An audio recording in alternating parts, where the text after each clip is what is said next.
Ah, egg. Kuha tayo ng egg. Oh.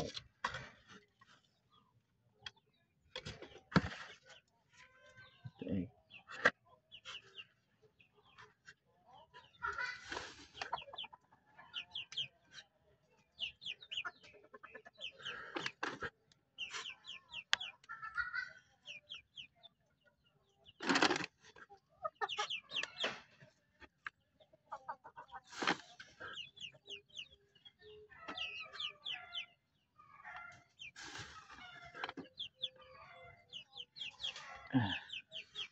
Sayang yung isa na nalata, tamakan sa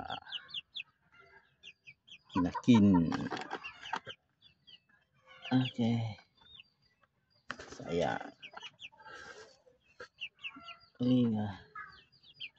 Sayang kayo. Sana yung iba tao sa group.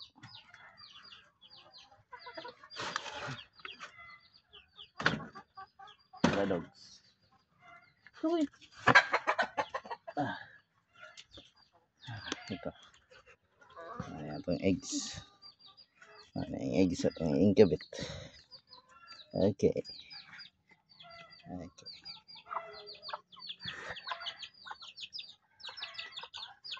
Kira kaya ako ng isa doon.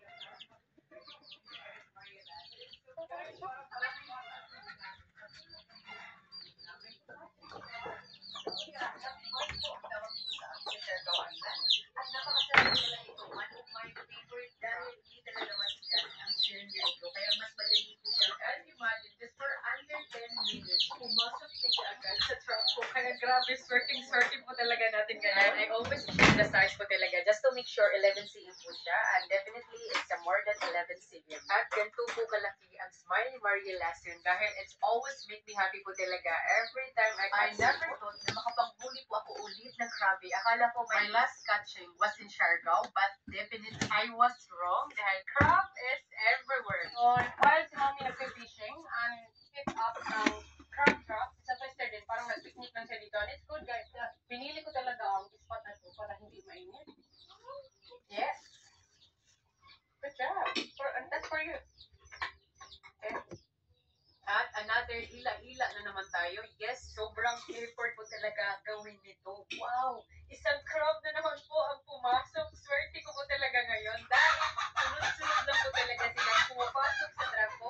And look at that, nakapagtatlo na po tayo agad in maybe in 20 minutes. And the all good size guys. Kaya I'm super happy po talaga ngayon. Kahit siguro maghapon pong gagawin ko ito, hindi talaga ako mapapagod dahil na-excited po talaga ako. Every time may nakuha po tayong crab, wow, maliit at malaki ang pumasok sa trap. So definitely yung isa ay maliit lang po talaga. Ito yung perfect size, malaki.